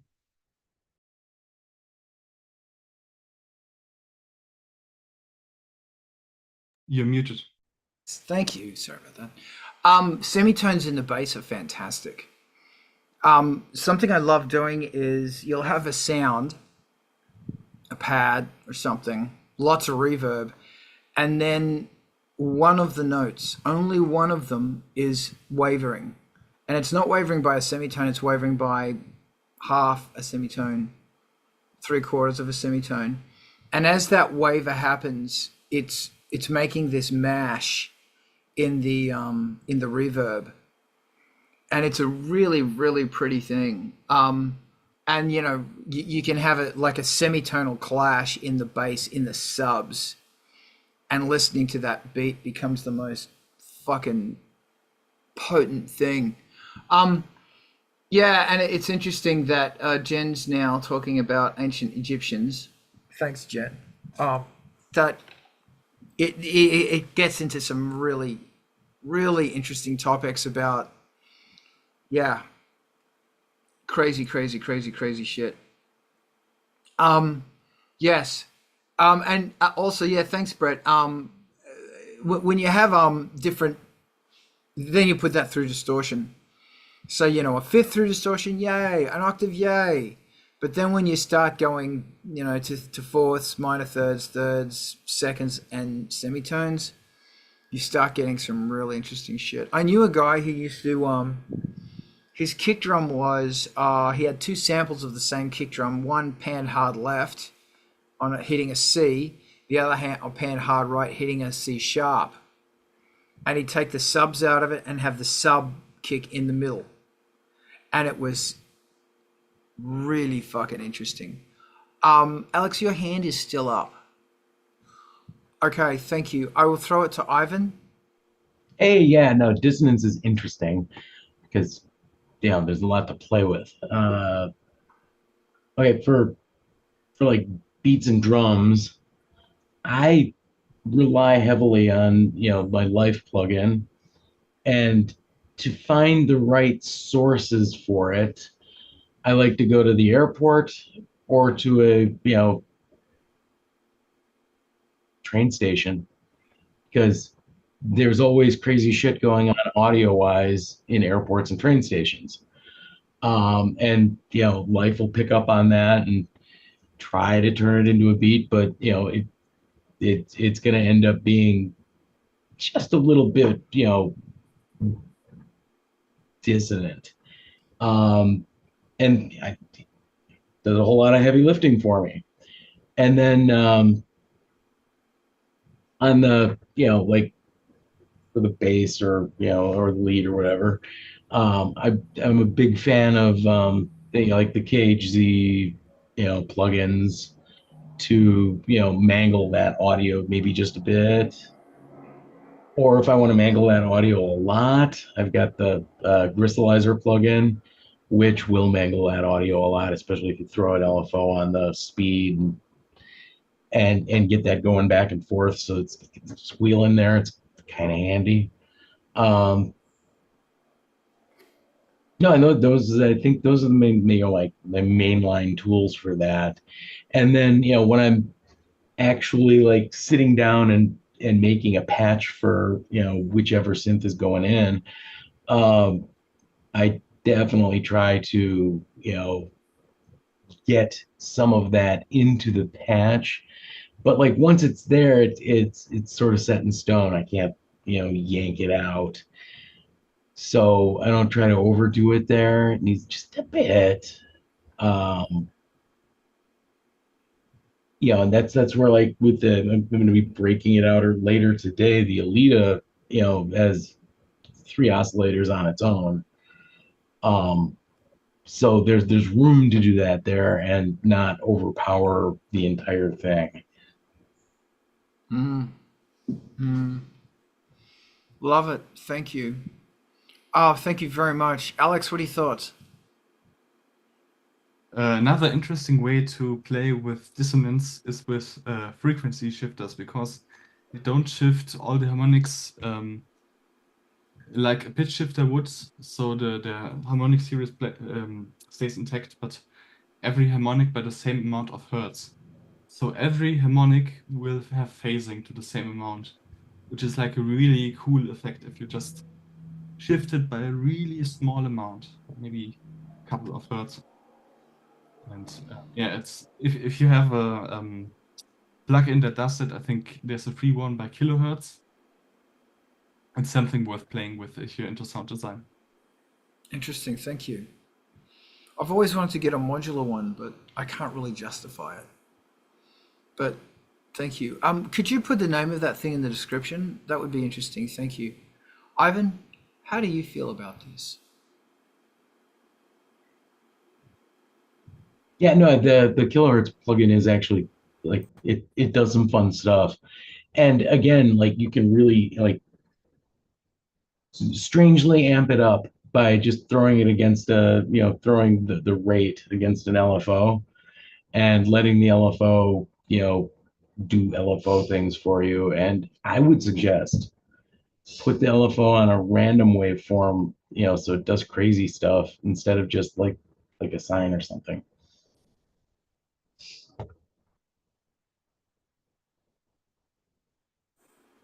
Really interesting stuff. Thank you so much. Um, I am looking at the time. I'm thinking maybe we should call this, unless anybody wants to bring anything else. We've talked about so many wonderful things today. We found a ring. We got together with some friends. We kind of broke up with those friends. They went off to join the horse people, but we kept going to Mordor and eventually threw it in there. I lost my finger, but that's fine. But this has been fun. Did anybody else want to say something? Hey, so did Alex chew out on the Nord the other night? Because I missed that one.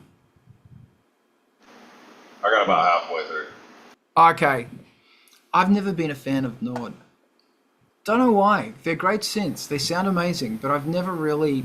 They got that stone textured pitch wheel though. How can you not? You're right. You're And right. a wooden mod, like floating mod Yeah. flippy thing. Yeah. What am I thinking? They're expensive in Nord like. The Yeah. Clavia D-drum, I think, stuff, or Clavia, the electronic drum stuff, was on my radar before the Nord things, and I always kind of wanted them, but they're like so expensive. I don't know. There's something fascinating about it, and I never have owned any of their stuff. Then allow me to, share my shame. I do have a Virus TI2. And, once you've got one of those, like you could have had one of those or the Nord. I went with the Virus. And this is how Carl brings the show to a close by starting. I'm sure it's Sorry, my was it confession. obvious? No, I didn't mean to launch into a new thing. It was my bad. No, that was my bad for bringing it up. Rob, Red End is shipping now. I'm actually shipping it out now. So yeah, CDs came in. It's shipping because, although the launch date is about a month away, I just went fuck it. I'm sending it. God, life is good with not having a record label. Oh, it's so fucking good. Alex, talk to me. You want to talk to me about Nords? And we are about I to. would say something about notes, but I could just shut up. Why? I don't know. Well, it's a bit longer. I have a fondness for notes because my synthesizer learning DVDs that I bought in 2008 came with a demo version of Nord Modular G2. And that sound is really nostalgic for me because that's how I learned synthesis with it's like the full version of the modular with all the interesting modules and they have like really exotic ones like they ones that make like pulses in random intervals, like something like that. and you could like make a whole sound, but it was only mono. But it's like really nostalgic for me, and it's frustrating that the synthesizers have become so locked down. But I really enjoy this core sound of their filters, and I always dreaming about one day getting one, but it's like the seventh thing on my list for like forever since I started. Isn't And it? I'm sorry. Oh, thank you. It's fascinating because Adapt and Manipulate, thank you for saying it's a very polarizing synthesizer. It's fascinating how, and we brought this up a while back, how synthesizer companies start by making these crazy fucking things that everybody goes, oh my God, these guys are crazy, it's wild, it's oh my God. And as they go on, the marketing, financial reality becomes, takes impact on the company's ability to take risks. And they start producing stuff that could be called a Roland. Yeah, Alex. the one good thing that I can say without a doubt is that their stuff is built really solidly. Like it survives the harshest tours, I imagine. Yeah, I just hear really good things about the build quality. It's how easy it is to integrate and low maintenance and stuff like that. Because like the reality in business is if you want to sell something to more people, you make something that's more interesting to more people. And it's like the idea with a Ferrari, people can't afford a Ferrari, but the biggest selling thing Ferrari have are Ferrari keyrings. The idea of an ARP 2600, 2500 is amazing, but most people don't give a shit. They don't fucking care, or they don't want one. They can't afford it, don't have the room, whatever it is. Brett, what are you thinking? I won't belabor the point, but what I found most interesting about that synth is how much it sounded like a mix between the Casio CZ and the microchord. And I mean, it was like if you could marry the two into a single box, that is what came across for me. Wow. And that was the Nord. That's right. That's There you right. go. I mean, as I was listening to it, I even commented, to him about it. I was like, man, it's just sitting here playing between all these recently. I was like, it's amazing how close those sounds really are. And the CZ's really interesting because it's like it never pushed that fucking sound. Or maybe they did. I think Lux got a CZ. He got a W something, WS or something. Yeah, Fucking the bigger ones are much more powerful than the 101. Yeah. But, that phase distortion, it's a cool type of synthesis. Yeah, and the sounds Lux was getting out of this thing, because fucking Lux is amazing with synths, it was insane. And now you can buy them for nothing. Anyway, and that's the joke about Casio, is it has to be 4 times as good to be considered to be quarter as good as everything else, which is Ivan, talk to me. Yeah, the Casios occasionally do get kind of the short end of the stick. The thing with the Nord for me is like they're crazily powerful, built like tanks. These are all wantable things, but there's an awful lot of like, the sound of the Nord for me is the sound of Eurovision. Yes. Which occasionally a good thing, sometimes not. Yeah. It's not always ABBA. Isn't that Nord is Eurovision of synthesizers? That's fantastic. I just will really quickly say that you can take the shit out of Casio. Was Red End referring to Nord? Ha ha ha! No. Isn't it interesting how Casio undoubtedly won synthesizers? Like, you can't question, they have the greatest ad for synthesizers ever, with the guy that was playing synthesizers on the beach, and then he was riding a horse. And he's got a mullet and boots. It's the greatest synth ad of all time. It's so good. And if someone can actually find that thing, fucking Cosmo for sure. Can somebody please find that Casio ad and put it in the chat here, and then I'll post it on there so we can all just we can look at where Casio's massive amount, because the Caesars was one of the biggest selling synths ever. They put their money into that advertising campaign, and it was important. This has been The Art of Rock. Every Saturday we are here. We're either doing it on Angelspit's Twitch, or we are on Angelspit's YouTube. This is made possible with the Patreon. You can join the Patreon for free or for as little as $3 a month. And I don't mind you joining for free. It's fine. There's a whole bunch of content on it that's free. I had a fucking VZ10M. It was, oh my God, don't start me. The new album is called Red End, and I'm very fucking happy. It is not a Nord lead, let me tell you. But our Patreon members get a free copy. So there you go. The Industrial Incisions playlist is fucking booyah. Awesome. Excuse me. Some of Brett's new tracks are on there too. Go listen to it. Go support these bands you've never heard of. Just do it. On Wednesday night, Alex shoots his mouth off about synthesizers. And I really enjoy listening to Alex shoot his mouth off about synthesizers. I'm wearing my Scum shirt right now. Go get a Scum shirt. Did somebody put that fucking YouTube? Where's my damn link? Is this the link? What the hell is this? Brett, you sent me something. What is that? That is what I can find of it. It is No, it's a video. It's a video. It's a video. Yeah, It's the greatest. Come on. Someone go into YouTube right now and type in Casio commercial dude on a horse, and you'll get it. And it's fucking amazing. It's the Wuthering Heights of synthesizer commercials. Let me tell you, it's that good. MTV TV is where we are going to go to very shortly. Razi, thank you very much for hosting this, dude. Thank oh you. My God. Okay, you're Thank welcome. you. I'm under the cat. And Snuggle That Cat. We've been joined by Alex. That's his band there. We've been joined by Brett. That's Brett's band. Ivan has also joined us. That's Ivan's band. Carrie didn't join us, but hopefully she's okay. That's Carrie's band. And where's my ad?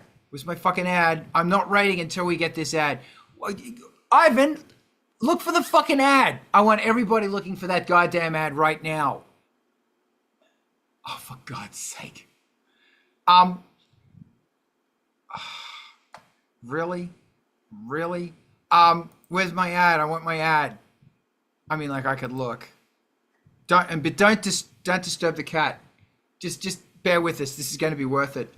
Jesus, do I have to fucking do this alone? Seriously? Yeah, honestly, Oh, I had to goodness. unplug my keyboard because Josie was walking on it, so can't. Like it forces playing fuzzy keyboards, but not to add your searching for. Do I have to?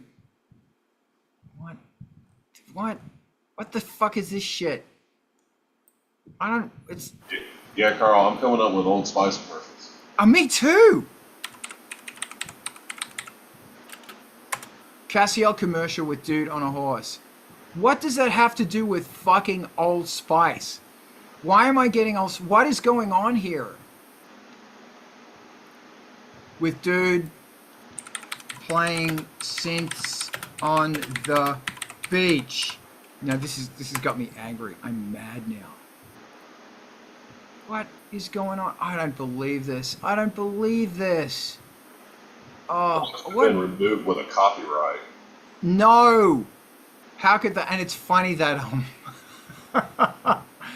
Alex is up here. Okay, this is terrible. I'm disgusted. I can't do this anymore. I just cannot do this anymore. We're rating to MTV TV. Are you guys talking about Mario Methy? Yes, Mario Sounds like Methy.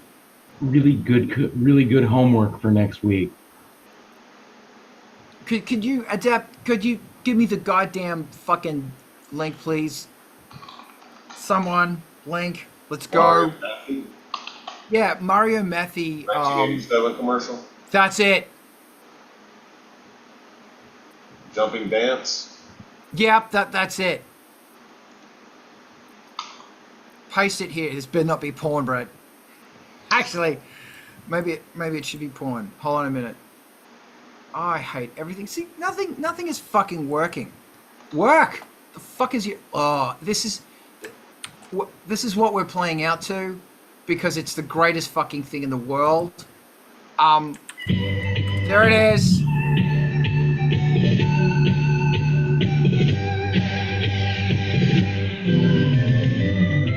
It's fantastic. And now you can see a guy on the beach. All right, yeah, there's the dude on the There horse. it is. There it is. There it is. It's the great. Look at that. Look at he's dedicated to this. He's on this world to places, and they're not plugged in. They're not plugged in. But the horse is real. Look at that hair. I love how he's like power jumping, like he's going to make the note louder. It's great. It's great. And look at that headband. It's so good. That's a great. Are we rating to MTV TV right now? This is fan-fucking-tastic. Yes. God, and he's banishing that out with his left hand as well. What, Rizzy, you've never seen this? It makes you want to buy a Casio. If you get a Casio, you can do that. Wow. Look at it. Yeah, those are all ones, ain't they? Hold on, wait, I think is that a... Yeah, no, they're all Casios. Isn't it great? I've never seen Ivan look this happy.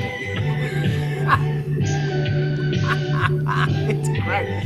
It's absolutely fantastic. And look at that fucking horse. Look at that headband. It's great. Have we rated to MTV TV yet? So, one of them is... I don't know if that one on the top left is a Casio. No, I think there's an Alpha Gino in there. Yeah. Well, he's got the guitar as well. Yeah, he's got that fucking, and he's got some other gear in there. That's there's a Akai sampler in there. I forgot. Casio did make the guitar. Yeah, this could be an Casio ad. This guy met a girl that night, had sex, and gave birth to Kibu. Who? Kibu. What's his name? The guy that does synths. He's actually really good. Oh, dude, he's like air humping those synthesizers. Him and Elaine Bennis have the same sort of aesthetic for dance. This is great. This guy, it's not even turned on, man. But if you want to play that fucking remote, Yeah, play that as the a- wireless implementation of these synthesizers. yeah, it's fantastic. Look at that go. I'm just looking at this guy thinking about the damage to his neck and his rotator cuff right now. Fantastic. This is... Man, he's been playing for a long time, the damn sun is set. Dude, and the horse just galloped past. But the he's busy about this. How much sand would have blown into his gear in the making of this? Too much for my liking. Like, oh my god! And now it's dark. Look at it. This is great. Oh, this is fantastic. He's still going. This guy. How much drugs is this guy on? Like, I don't know, but he needs to share, and I'm kind of interested in that damn synth sound he's got. look at it. Oh no! Now it's moved. It's like two different setups too. The Yeah. stuff in the rack on the top shelf on the Yeah. left is Yeah, different that's not- at the end. That's not Casio, because Casio didn't It's make the brass. it's- And now It looks like that Akai with the disc holder for the mini QDs. I Yeah, think, yeah. S12 Yeah. Wow. maybe. Wow. I think and then they moved everything because it was, it's getting too windy here. We Yeah. must move it off the sound. Golden hour. Golden hour Reset. indeed. Dude. That is definitely one of those commercials that does require the headband. Yeah. Yeah. It came free. Casio stuff is coming free with actually there was an ad for, what was it? For one of the Roland stuff. I can't remember. It was a great ad. Have we rated to MTV yet, or is everyone still Yeah. just wow? Are we rated? Okay, Yeah. great. Maybe we should. You guys are great. See you Yeah, next they used week. to make commercials. Now they just have synthfluencers. I make know. videos. I want to see. Alex lives in fucking right next to the fucking beach. He has no excuse. I think we need to fucking get on his case. Do one of those for your fucking Nord. Yeah, this is one of those A/B remake, like right left, like this is my version playing at the same time that would go all over TikTok. Like, But it's funny that gangbusters. that you do it for like 3 minutes ago. Fuck this. Done. That's right. That is a TikTok dance right there. Like, That really is. That really fucking is. That is dedicated. I don't Dedication. know that I'm that coordinated. Dude. Man, I'm telling you, these chiropractor would have worked on that guy's fucking back for a week. I'm Dude. telling you now, if I'm jumping while I'm playing my synthesizer, that motherfucker better get louder. Yeah, and also it's like, how do you keep your fingers on the right key? Like, I missed it. You it's know? like half of those aren't even touch sensitive, Yeah, velocity some sensitive. weren't even on. Just like, Um, that too. yeah, I mean, aside from the power. Yeah, it just gets louder out of sheer fear. yeah. What the fuck is this guy doing? All right, we're stopping this craziness, and we're going to stand back here and talk about amazingness and really wish that we were eating pizza.